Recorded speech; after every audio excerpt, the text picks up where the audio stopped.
بسم اللہ الرحمن الرحیم۔ السلام علیکم پیارے بچوں، کیسے ہو آپ سب؟ امید کرتی ہوں بالکل ٹھیک ٹھاک ہوں گے، خیریت سے ہوں گے۔ آج مورہا 21 اگست اور دن ہے جمعۃ المبارک کا۔ میرا نام دیبا طاہرہ ہے اور میں اب تمام اسٹوڈنٹس کو، اسپیشلی جماعت پنجم کے اسٹوڈنٹس کو trust model school on line classes کے ٹیچنگ پروگرام میں خوش آمدید کہتی ہوں۔ پیارے بچوں، آج ہم مطالعہ اسلام کا ٹاپک سبق نمبر 2 سٹارٹ کرتے ہیں۔ چلیے شروع کرتے ہیں۔ سبق نمبر 2 ٹاپک ہے رسالت۔ سب سے پہلے اس کو دیکھ لیتے ہیں مقاصد کیا ہیں کہ اس سبق کی تکمیل کے بعد طلبہ و طالبات اس قابل ہو جائیں گے کہ وہ رسالت کا معنی و مفہوم بیان کر سکیں اور اطاعت رسول صلی اللہ علیہ وآلہ وسلم کی اہمیت جو ہے وہ واضح کر سکیں۔ ریڈنگ سٹارٹ کرتے ہیں۔ سب سے پہلے دیکھیں یہاں پر ہے رسالت کا معنی و مفہوم۔ سب سے پہلے ہم رسالت کا معنی و مفہوم پڑھیں گے۔ رسالت کے لفظی معنی پیغام پہنچانے کے ہیں۔ رسالت کے لفظی معنی پیغام پہنچانے کے ہیں، یعنی رسالت کا مطلب ہے پیغام پہنچانا۔ کس کا پیغام اور کہاں تک پہنچانا؟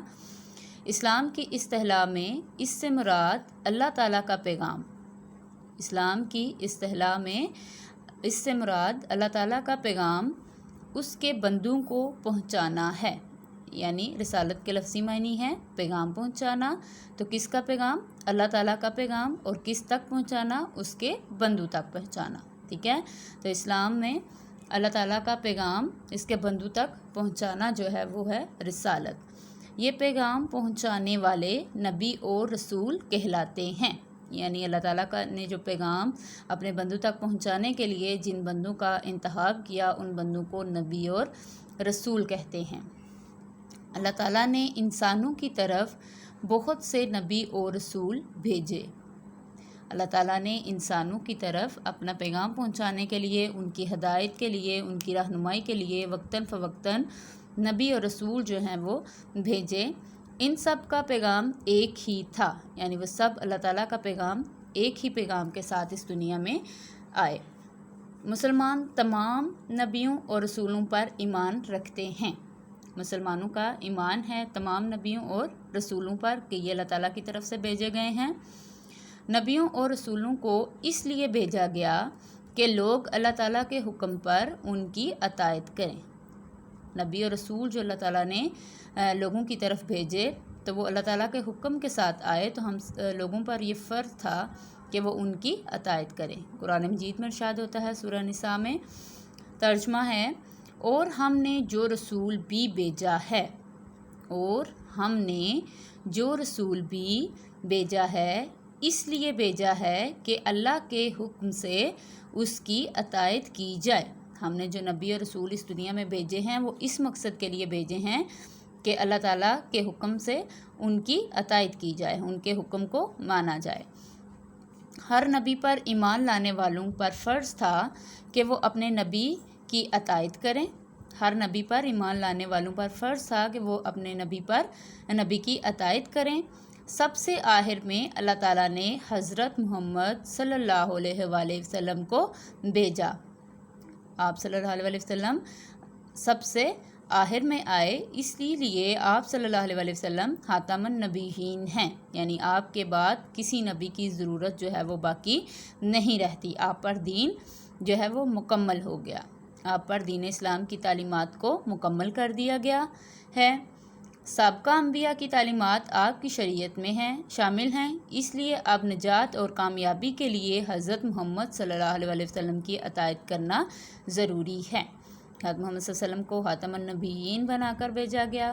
آپ صلی اللہ علیہ وسلم کا دین اسلام کی تعلیمات جو ہے وہ مکمل ہو جاتی ہیں، آپ کے بعد کسی نبی کی ضرورت باقی نہیں رہتی، اس لیے اب نجات اور کامیابی کے لیے ہمیں حضرت محمد صلی اللہ علیہ وسلم کی اطاعت جو ہے وہ کرنا لازمی ہے۔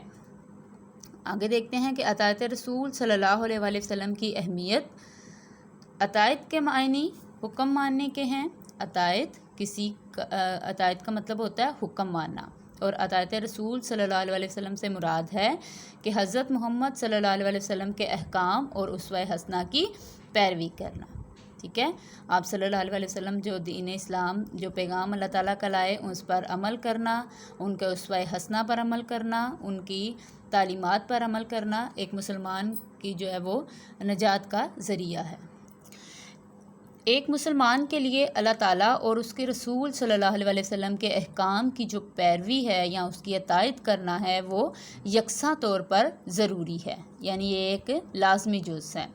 قرآن مجید میں رسول اللہ صلی اللہ علیہ وسلم کی اطاعت کو اللہ تعالیٰ کی اطاعت قرار دیا گیا ہے، یعنی قرآن مجید میں اللہ تعالیٰ خود فرماتے ہیں ترجمہ کہ جس نے رسول صلی اللہ علیہ وسلم کی اطاعت کی اس نے اللہ کی اطاعت کی، یعنی جس نے نبی صلی اللہ علیہ وسلم کی اطاعت کی اس نے میری اطاعت کی، یعنی اللہ تعالیٰ خود فرماتے ہیں قرآن مجید میں کہ میری اطاعت کے رسول صلی اللہ علیہ وسلم کی جس نے اطاعت کی اس نے میری اطاعت کی۔ دوسری جگہ پر اللہ تعالیٰ اور رسول اللہ صلی اللہ علیہ وسلم کی اطاعت کا ایک ساتھ حکم دیا گیا ہے۔ ارشاد ہے ترجمہ کہہ دیجئے اطاعت کرو، کل کہہ دیجئے آتی اللہ و آتی الرسول، یعنی اطاعت کرو، کہہ دیجئے اطاعت کرو اللہ کی اور رسول صلی اللہ علیہ وآلہ وسلم کی، ٹھیک ہے۔ اللہ تعالیٰ خود قرآن مجید میں فرماتے ہیں کہ کہہ دیجئے کہ اطاعت کرو اللہ کی اور رسول اللہ صلی اللہ علیہ وآلہ وسلم کی۔ تو ان تمام آیات جو ہم نے پڑھی آیات کے ترجمے جو پڑھے ہیں اس سے واضح طور پر یہ بات واضح ہوتی ہے کہ رسول اللہ صلی اللہ علیہ وسلم کی جو اطاعت کی اہمیت ہے اس کو اللہ تعالیٰ نے خود قرآن مجید میں بیان کیا ہے۔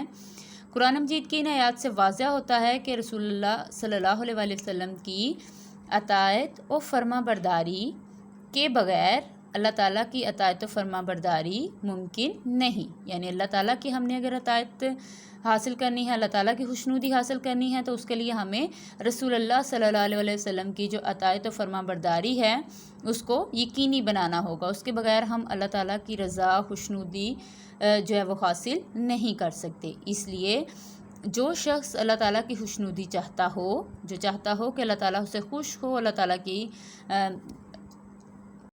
رضا حاصل کرنا چاہتا ہو، اس کے لیے ضروری ہے کہ وہ حضرت محمد صلی اللہ علیہ وسلم کی اطاعت کرے۔ قرآن مجید میں نبی اکرم صلی اللہ علیہ وسلم کی اطاعت اور اتباع کو اللہ تعالیٰ کی محبت کے حصول کے لیے شرط قرار دیا گیا ہے۔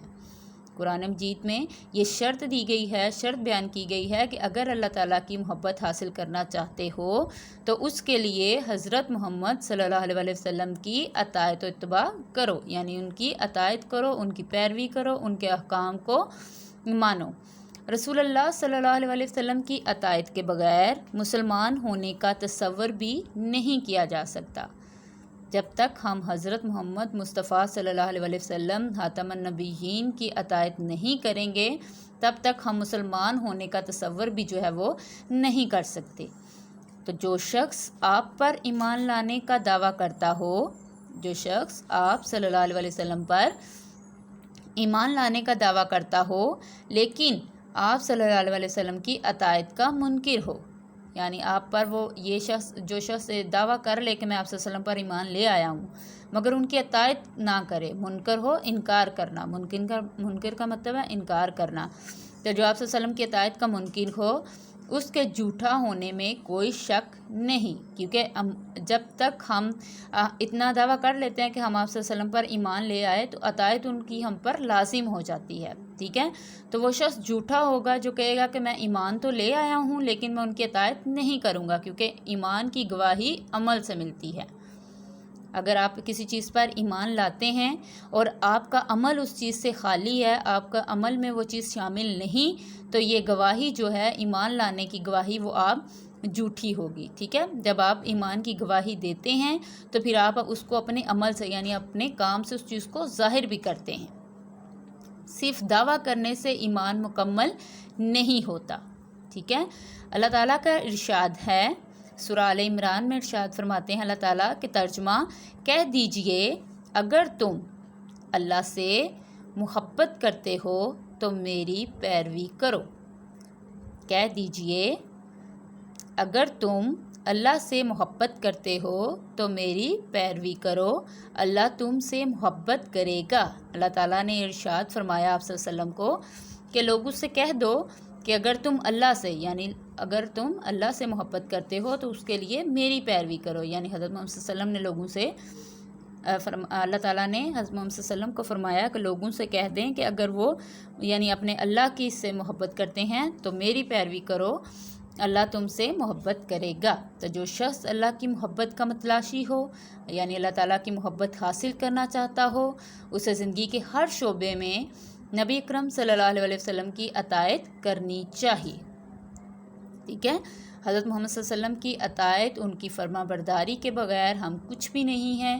اگر ہم کامیابی کا راستہ تلاش کرنا چاہتے ہیں، اگر ہم اللہ تعالیٰ کی محبت کا حصول چاہتے ہیں، اگر ہم اللہ تعالیٰ کی محبت حاصل کرنا چاہتے ہیں، تو اس کے لیے ہمیں نبی اکرم صلی اللہ علیہ وسلم کی پیروی کرنی چاہیے اور آپ صلی اللہ علیہ وسلم کے بتائے ہوئے اصولوں پر چلنا چاہیے.